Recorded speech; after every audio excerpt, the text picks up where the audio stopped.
what would you like to convey to your audience about martial arts, about martial knowledge, martial information in general?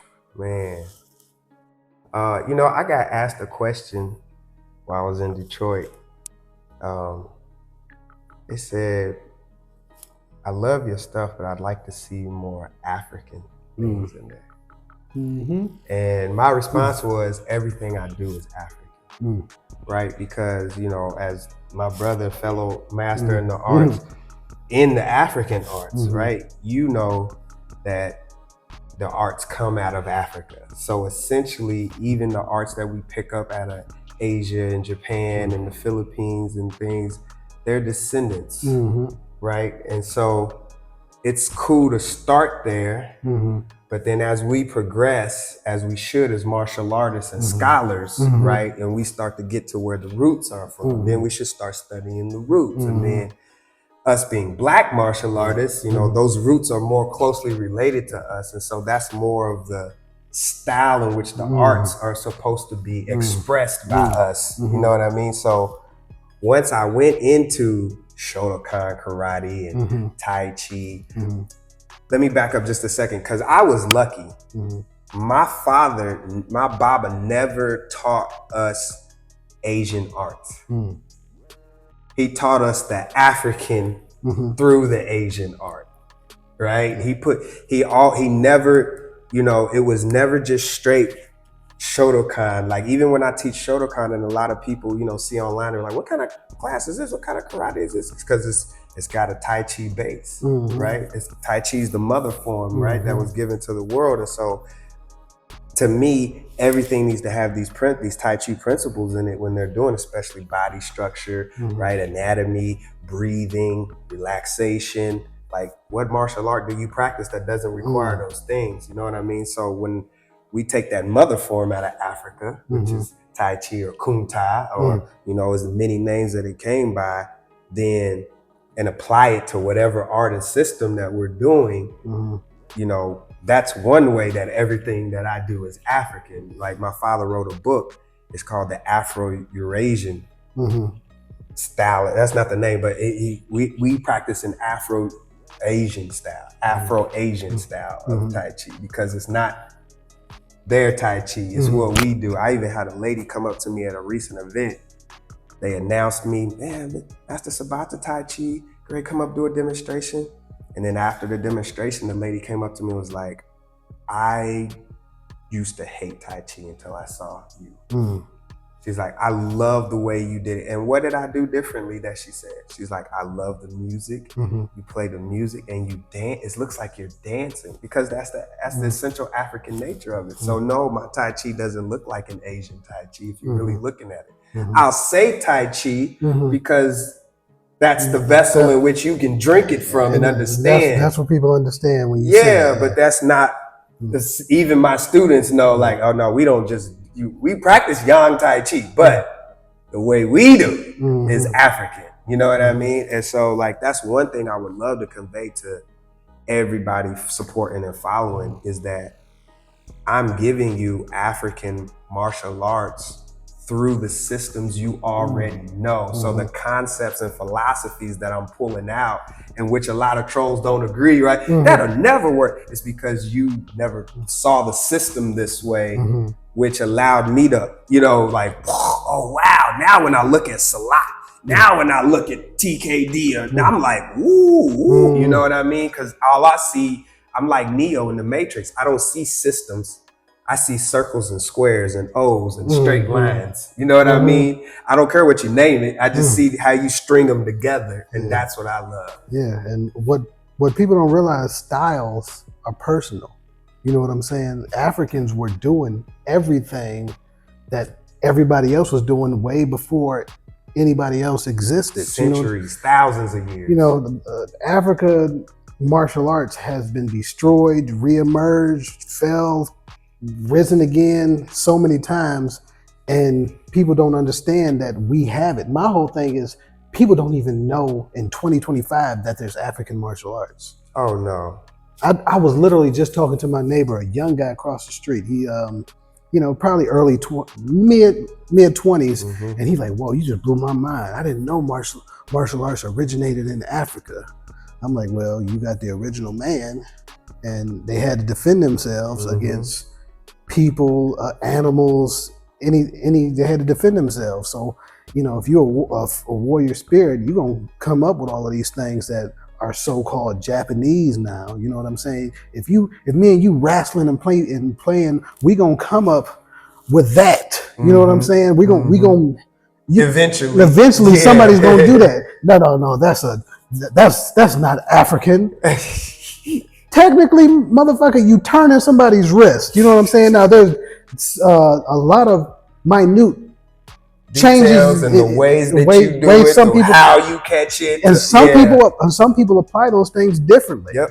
And when I say styles, a Chinese form may be, a Chinese expression. That's why my father always taught us, even when we do karate, like when we do form, we're here. But when we actually practice combat and hitting, we don't hit like this. We hit with that vertical fist because we know that the African philosophy of it, this does more damage, right? Yeah, but internally, and because that's our body structure. This is the Asian structure, is how we were taught, right? This is where they're strong at, based on their anatomical structure and stuff like that. We're strong here because we have soul power, so we can penetrate internally. You see what I'm saying? That's why they call us soul brothers. So we shouldn't be hitting like Asian brothers and European brothers. We should be hitting like soul brothers. So when we practice combat, it was boom. You know what I mean? Sound like Kendrick Lamar. Boom, bop, bam, boom, bop, bop, bam. That and our expressions are in dances because that's how you learn. Yes. That's why I said the Asian forms may be something like that, but ours is, it may look different. You not knowing what you're looking at, and no, they didn't hide it in the dance to be hidden from slave masters or something like that. No, we put it in dances because dances are extremely powerful. They invoke things. Dancing programs the body, the nervous system. Yep. You automatically do something a certain way because you've been moving that way. In Africa, there's a song and dance for everything. You learn how to dance to know how to move. You know what I'm saying? If you can't dance, you can't fight. So that's how we learn. You can't. Once you start dancing, I mean, people got to realize this, and this is how if you didn't know, this is one telltale sign that martial arts comes out of Africa. Because when you get to the highest levels, when you watch some of the highest people in combat, once they're done with all the form and the stationary and they get into fighting and they're once it stops going 1-for-1, what do you see Bruce Lee do, Jet Li do, Donnie Yen do? When it's in the thick of battle, we done served each other, and it's like, dang, he's catching on to me. What's the first thing they start doing? They start dancing. They start moving them feet. That's the highest level. You see what I'm saying? Anything you see that putting dance on something, that's got to be out of. There's certain things that says African culture, right? The type of clothing, like you said, the philosophy, the cyclical philosophy, like we're all encompassed in this, right? The words, right? The dancing, when you see a lot of dancing in it, and the symbolism that we use, right? We don't just, it's not just the emblem it's not just the logo. Nah, you look at this symbol and it's got deeper and deeper meaning every time you look at it and understand it more. That's African. These are things that you can see in different systems and culture, not just martial arts, just places. And you could be like, damn, that's got African roots in here. And one thing that I love to say, bro, and teach my students is that, and I think I mentioned this to you the other night, martial arts to me is an ocean of movement. It's an ancient ocean of movement, right? And every system, especially the modern ones that we know, came and took their bucket, scooped into that ocean of movement, looked at what they had, put a thought behind it, right? Just like we went here, right? Now their thought behind it is that that's an offensive move, right? But then the next people who came and took a bucket, they thought they got that move in their bucket, and they was like, well, that looks like it's defense. You know what I mean? And so out of every system taking their bucket and making their art out of their bucket, we all come from that same ocean. And that ocean is Mother Africa. Absolutely. Right? 10,000, 100,000 years ago. We on the pyramid walls doing this stuff. You know what I never understood though? Is because everybody thinks African warrior, but they don't think martial arts. They don't think actual system or society that practices their art. Because that goes into that logic of we're uncivilized. Yeah, absolutely. They just moving and dancing. They don't know what they do. No, you don't understand what they're doing, so you discredit it. They're just people running around naked with sticks. Yeah. Meanwhile, there are the baddest warriors on this planet come out of Africa. We've given martial arts to the world. We've given martial arts to other people so we can get it later. A lot of the stuff that we got are hidden in other arts for us to get and make, for us to remember and make our own again. A lot of times they can't see it, and I mean everybody outside of African descent, right? And when a person of African descent gets into that art, there's things in there that person can inherently unlock because it comes from our ancestors, right? I've been in class, and I have European brothers who I train with, masters, right?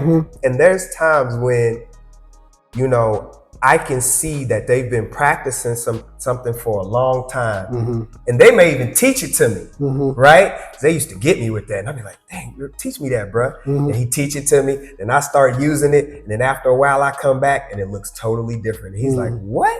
Where did you see that in there?" You know what I mean? And I'm like, "Bro, what you taught me, you know?" But because this is my DNA, you know what I mean? That you was a custodian of, you helping me unlock, which is helping you unlock, because now I can give it back to you like, hey, this is how you're supposed to, this is how you get funky with it. It's not just a lock no more, you know what I mean? Use them hips, them shoulders, put everything behind it. You know, use that spiral, you know what I'm saying? All of that. You know, the flower of life, you know, that's highly sophisticated African science.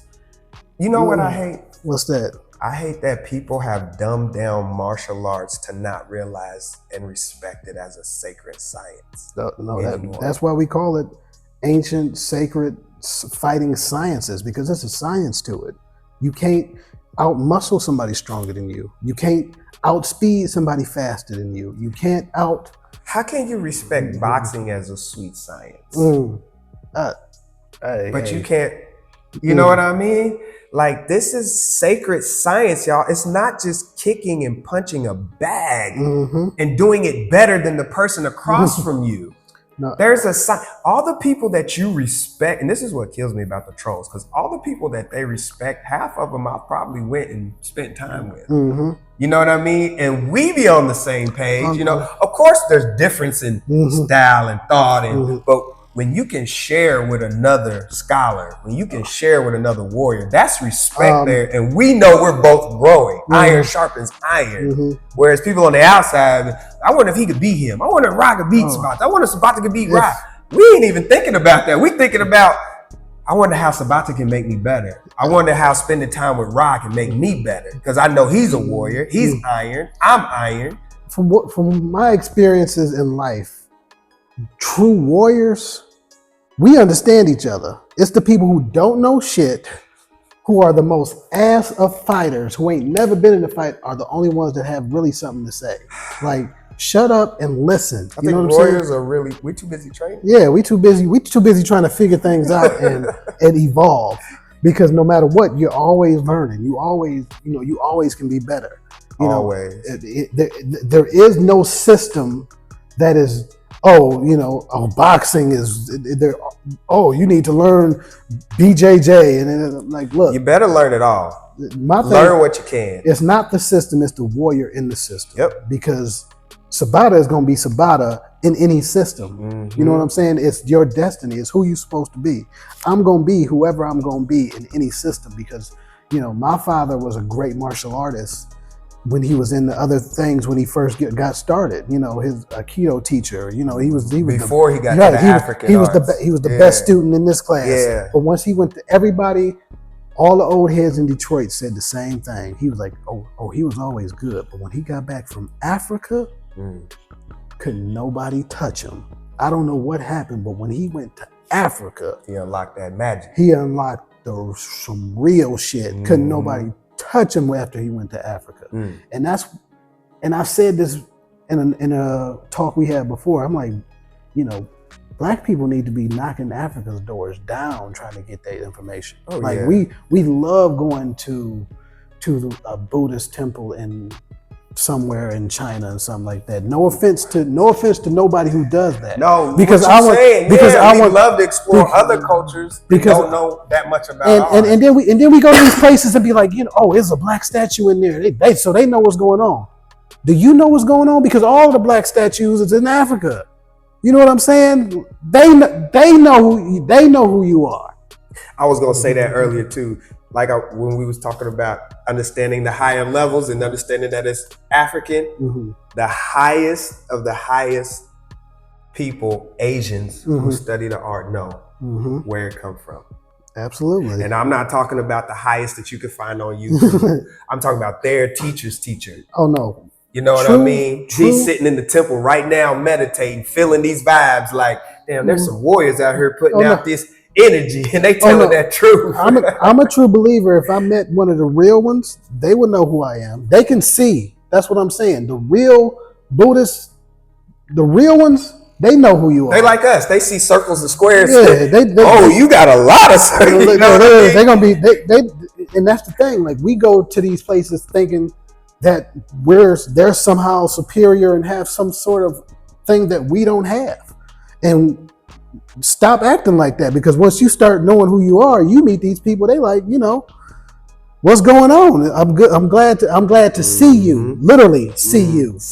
Not know, you know, how you doing. I can see that you can see. I'm seeing into you. You know, because it's such the martial arts world is such a magical place once you really start to unlock certain shit. Sacred science, man. People don't understand. People think it's just kicking and punching, but that is the beginning. You know, how do you live your life? Who are you? How do you emit energy when you walk into a space? You know what I'm saying? The first thing, one thing that I teach people, and I love to say this because I don't know if a lot of artists know this, especially karateka who use this, and kung fu practitioners who use the belt system, right? The first belt that was given in Kemet, that's where the first martial art belt was given. It wasn't color, it wasn't anything. This is before karate, before you got your white belt and you trained so hard and it turned black. This is before that. The reason why they even trained hard to even understand what a black belt was, the first black belt given was 3 roped strands tied together in Kemet, given around the waist of the student because it represented your kundalini rising, right? That's that spine rising, that sacred serpent, right? Rising, that you're a master of self. And we recognize you've reached that level, that you're self-mastery, right? And we recognize that, just like I would recognize you as a doctor or MD if you went through school, you know what I mean? Or a lawyer if you went through that school. I gotta recognize you at that. I gotta say Attorney Ra, you know what I'm saying? I gotta say Dr. Ra.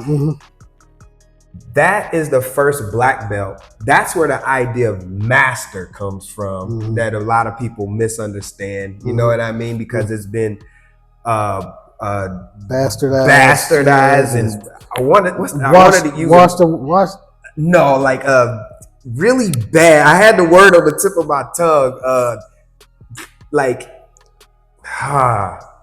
through European language and understanding. Yeah, people think mastery means it's like you know it all and you're just the supreme. You know what though? What? Just put it, when we was watching that movie earlier, we was watching the Bass Reeves, right? And I'm listening to him saying, Massa. And I'm like, this is where that word got raped. You this is one of the places, because it's not just the word that we were calling him, it was the connotation. So when we say, we were saying massa. Now, when y'all got to step in the dojos and you say massa, you thinking you a slave. Because that's how you bastardized that. Well, that's how you messed up that word. And so now we want to say coach this and coach that. And that's not what we're talking about. Matter of fact, make sure that your coach has a mastery level of himself. Absolutely. He don't have to be called master. But we're talking about what that word meant and why y'all just throw it out with everything else that's martial arts just to kick and punch, right? What we talked about, losing the respect of the tradition, losing the science of it, losing that just to kick and punch. That you lose, if you just do kicking and punching in martial arts, you are losing 90% of the lesson. Or if you're just rolling on the mat. You know what I'm saying? And here's my thing too. I'm not disrespecting no art. You know what I'm saying? I'm just saying it's not the all be all. You can't say, oh, if I do this, you're going to be able to beat. No, if you're a person who can do that, you can do that. Just like them trolls said, can't nobody beat 10 people. I'm like, I know for a goddamn fact, my father, and I'm not saying this because it's my father. People came to me talking about my father beating 10 people. I got plenty of stories. I was just about to say. my dad, my brothers, my father's colleagues, his students, his peers. That's what they did. I'm not going to sit up here and say I beat up 10, 15 people, but but. The last time I had to fight that many people, it was twice, and it was because I'm in Louisville, Kentucky, right? That's where the Breonna Taylor riots and protests and stuff happened. So as a Black Panther, the head of defense of the Black Panther, I had to do I had a lot of security responsibility during there. And the first time was we had an active shooter that I had to deal with, right? And he does his thing. We do our thing, and I get to him, kick his gun away. I wrapped him up, goosed him, wrapped him up, turned him around. All this with one hand, turned around, put that hand, put my knee on him. As I went to put my gun in my holster so we could get him tied up, everybody, the crowd that he was shooting at, they just came over and started stomping on his head and his back. And now he's already shot. We didn't stabilize him, right? So there was no need for this, but I understand y'all mad because he was just shooting at y'all. But I can't let y'all kill him. You know what I mean? We right out in front of the courthouse, So I'm down here with him. You know what I mean? So I'm in the midst of all of y'all. It looked like the Malcolm X scene when they drug him out after he shot Malcolm at the end, and everybody just kicking and beating him, and they can't even let the police get to him. It was just like that. So because I'm down here, everybody's kicking, and they don't care. They ain't seeing me right now. They just seeing the threat. And I was just like, I can't let y'all kill him. They kicking. I'm like, oh shit. So I just started chopping legs, bro. I'm talking about. It looked like a movie. You know how Bruce Lee went in the circle with the nunchucks on the floor on their feet? That's exactly what I said.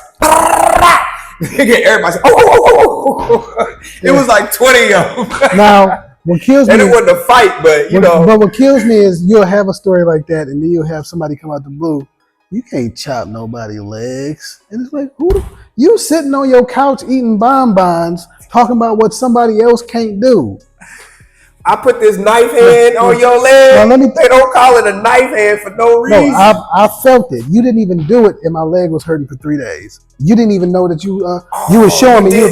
You was like, yeah, because something, bam, and I'm like, I could handle it, but the next day, I'm like, damn, that shit. Now, my thing is, imagine if you would have did it. They would have been jumping or dropping. You know what I'm saying? I mean, they was. That's what I'm saying. And then they looked. They was like, "Oh, that's Sensei." It's like they came back to senses. Like, "Oh shit, Sensei, my bad." Yeah, but no, but that's just one of them things where I can't even. I have no respect for the people that you can't do that because, like I said, I haven't fought 10, 15 people like in a fight by myself. but I feel confident. Yeah. And I'm gonna come out okay. We trained. We went over the drills, right? You saw some of the drills that I do, right? You always training to fight 8 people at least. That's you. Anytime you do anything, you scan in a room. Why? Because I haven't seen a one-on-one fight. I grew up in Detroit, Michigan. If a kid over there fighting his cousin, running over there to help him. That's how we do it in Kentucky. If my cousin fighting, I'm running over to help him. My cousin throwing hands, I'm throwing legs and hands too. And it was funny too, because I was talking to one of my older uncles, and I had to catch him up because he was like, all these kids is punk nowadays, got to jump everybody. I'm like, whatever. If you saw your homeboy fighting, you was fighting too, and he was like, yeah, you right. I'm like, so shut your ass up. But there was times when we would make it one-on-one because we wasn't scared because it was like, I know you coming to help me. I'd be like, nah, bro, chill. I got this one. No. What they say in Avengers, let him have his fun. With Thanos, he put hands on Hulk so bad. Like, he ain't getting. I might have to throw that scene in here just so y'all can see that. We have a Hulk.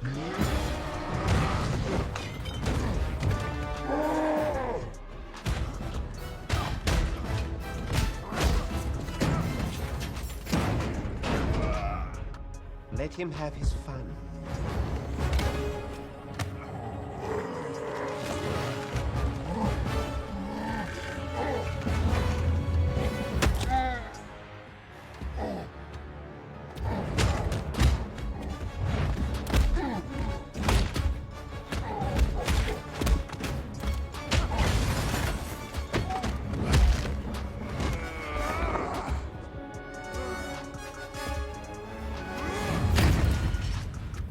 Thanos don't get to fight nobody like that. You know what I'm saying? Like, and we love it when it's that time. Like, no, bro, no, chill, bro, chill. I got the Hulk wasn't ready for that. Like, I'm used to. That'd be the thing too. Hulk got pieced and never came out the rest of the movie. That'd be my thing too. A lot of people ain't felt that Thanos. You know what I'm saying? And when the Hulk comes up against a Thanos, he don't know how to handle it. And my thing is, I'm training for Thanos. Because it's a Thanos out there. You know what I'm saying? Exactly. I might not be Thanos. I might be the Hulk. I might be Thor. I'm not training for the motherfucker on the couch talking about some, can't nobody beat 10 people. You could never do I've seen regular people beat 10, I don't know. I ain't never been to jail and seen somebody get jumped in. Cause I was about to say, yeah, I've seen regular people who just fight or don't even know how to fight. They just got the best of. You can go get a compilation, yeah. Yeah, I forgot where we was at. But, we was talking about average Joe Blows can survive against 10 people, right? You got a dog versus 10 guys. You know what I mean? I've seen bar fights where a man got to fight his way out the bar. He ain't got no martial experience, but he got more dog than the people in front of him, and they all went down. My nephew, he's a cop. He was telling me a story. He said it was like 10 cops went into this one guy. He saw that the cops wasn't about shit, and he was like, you know what? Y'all ain't about shit. Took his shirt off and got to whooping all of them. I have a brother in Kentucky, same scenario. He was locked up. He was in a solitary cell too, right? So, we ain't got too much space in here. That's like what, an 8x8 type of thing.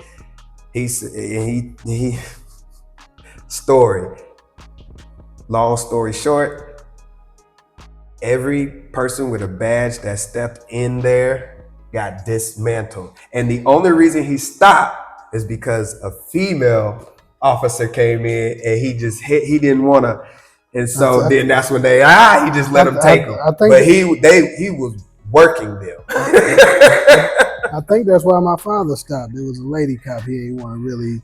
It's not like y'all stopped. No, we ain't gonna stop. The ass whipping stopped because he decided to. Because I decided to stop. You didn't stop. Y'all had enough. Because I got some morals, and that's another thing. A lot of people think us that practice violence in the arts and the combat of arts, that it tends to make us more violent, and that's far from the truth. It makes you more confident and I don't want to say humble, but relaxed. I'm relaxed. It's a relaxed confidence. It's not a machismo where you think, right? My ego leads the way. It's like, nah, bro, I'm cool. Like, I'm chill. I love peace and love to everybody. Just don't put your hands on me. We're gonna have a great day. You know what I mean? For the most part, the most dangerous men unknown have been the most loving and the most avoidance of that, because we understand real violence. We don't want to have to go there because it can get ugly. It can get both ways. We know that. That's what I'm saying. I don't want to have to hurt you like that. I don't want you to hurt me like that, because real combat rules go out the window. You know what I'm saying? And I ain't got time today to be losing the eye, scratch cornea just because you got a lick in. People get opened up. You know what I'm saying? Bones get broken. Yes. You know what I'm saying? Because I'm getting something. I'm gonna say I'm like this. I am so peace and love, bruh. And like what we was talking about earlier when I was like, there's only really two things that really trigger me. Mm-hmm. And when I get triggered, I don't know if you ever seen this movie called Tai Chi Hero or Tai Chi Zero. There are two of them. It's called, the first one is called Tai Chi Zero. Second one is called Tai Chi Hero. But it's about this kid who was one of the earlier founders of Yang Tai Chi. He was studying in the Chin village, right? Mm-hmm. And they wouldn't let him in. But long story short, he's a really fun dude, right? Mm-hmm. He loves it and he loves martial arts. But he has this little bump on his head. Mm-hmm. And when it's pressed, he goes dark. It's like all of it go, like you see the veins turn dark and he becomes superhuman. You know what I mean? And like, that's the trigger, the switch that our Father always taught us. Mm-hmm. Peace, love, inner peace, concentration, self-discipline, control of the mind and body. Your dog sits here. It's like if I had a trained dog and he just sat here, like, you know, like Martin when he had the little play dog, he just sitting there, right? And it's all love. And as soon as that threat feels, the dog's ready to go off a word. I don't have to get riled up. I don't have to yell back and forth. We don't have to do a bunch of piss testing. You see what I'm saying? It's just like, okay, we here. And then we here, bro. I told you. You know what I mean? And then we back to here. Here, come on, get up. Let's. At the end of the day, I'm not about to argue with no man like that. We either about to go outside or you going about your business, because there's nothing. What we going? Fuck you, fuck you, fuck you. You a bitch. You a pussy. What is the point of that? You look stupid. I ain't got the air for it. All right, I'm gonna say either. Come over here and put your hands on me. Or if I feel some type of way, please come here. I'm not gonna let you disrespect me. We about to have to go outside and let people know you serious. Like, look, and if you're not willing to go outside, shut the fuck up and just, you know. They're never willing to go outside. It's like my address stays posted. People and all the trolls talk about what won't work and I would whoop you and you can't do this. Please, I'm in the dojo every day. I don't post my address because I'm some tough guy. I post it because that's where you can find me.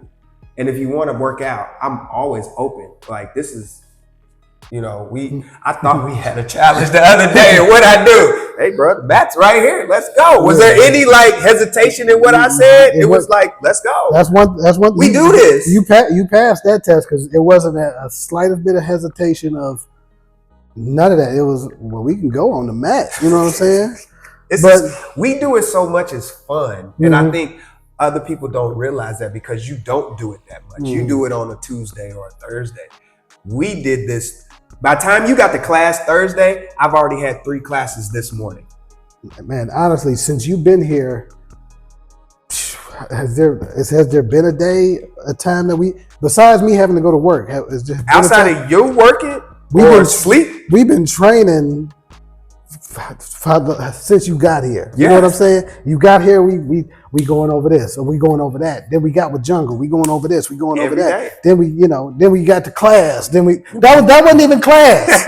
We was doing so much. No, the first had class before class, and then had class after class. As soon as you got to Detroit, you walked into Kenny's class. Yep. Then we got out of Kenny class. That was really late, so we got something to eat. Then the next day we woke up. What you got up? I'm coming. We training.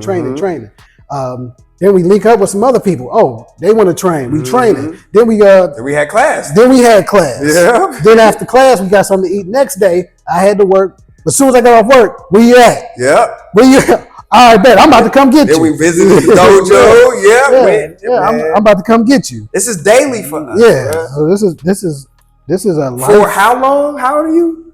38. 40?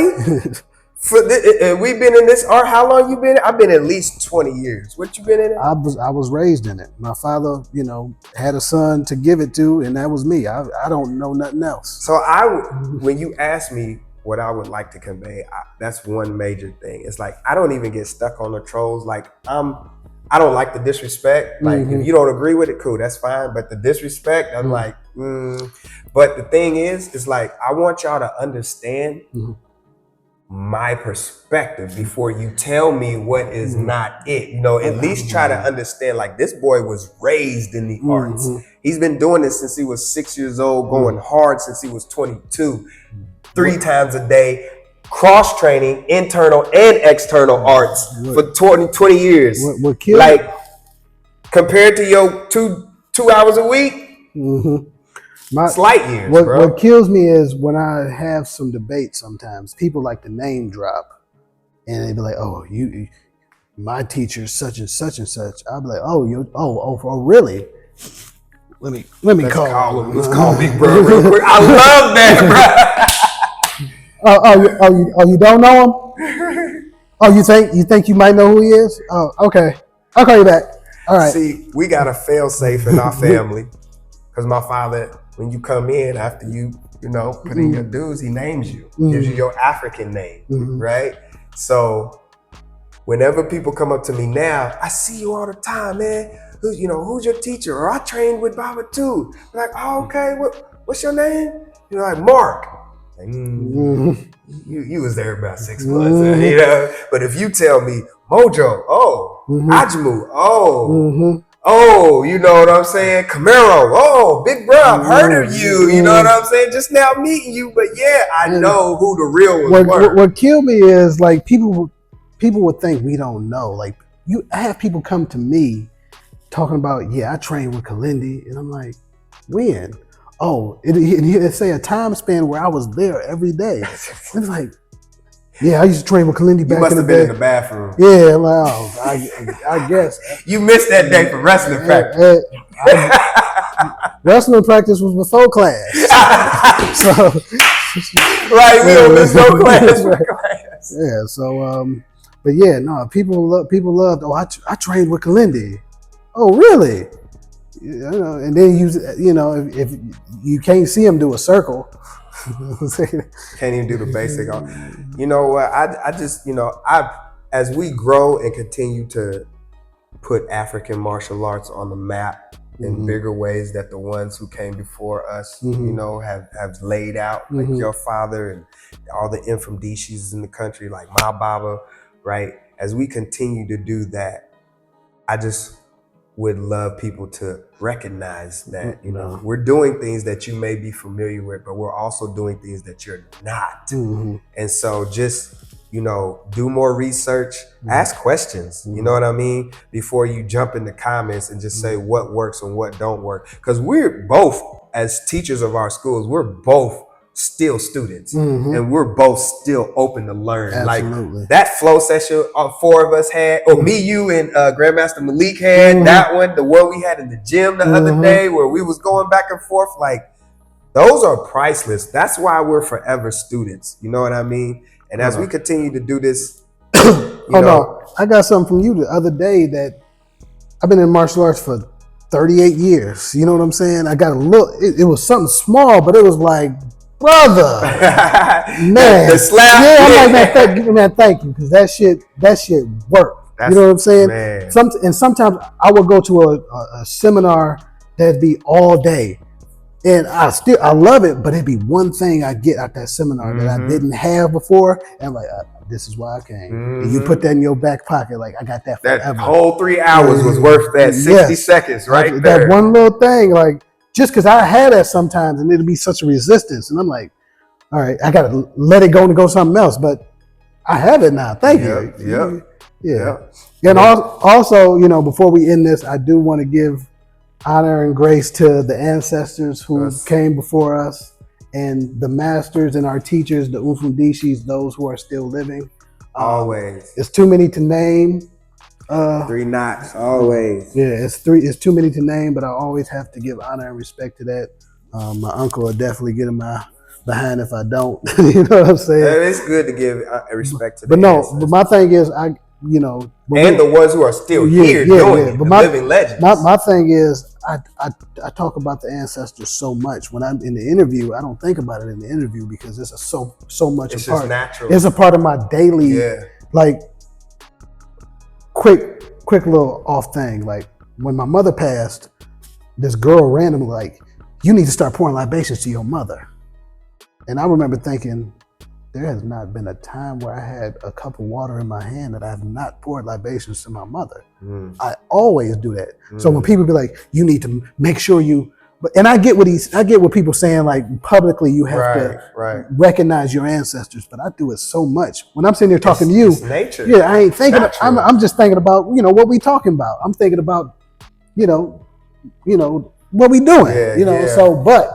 I'm the same way though, bro. I recently went through a spiritual journey, and it was like, one of the teachers asked me, "How often do you pray?"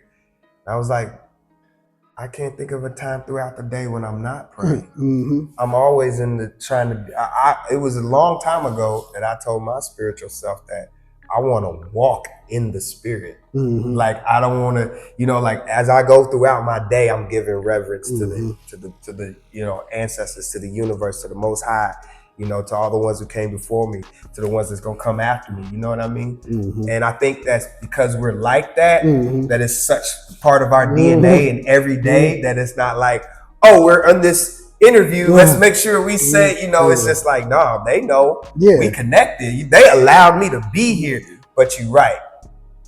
Let's make sure you, man, Baba Kalinde, Mama Ai, all the ancestors, Grandmaster Cook, everybody from around my way, from Louisville to D, and everybody in between, Master Talona, Master Masi, Baba Shangi, Ibaye, Nanasike, Ibaye. There's so many. Like I said, there's so many to name. My uncle Sine, Uncle Snap. It's so many the phenomenal ancestors that I love deeply.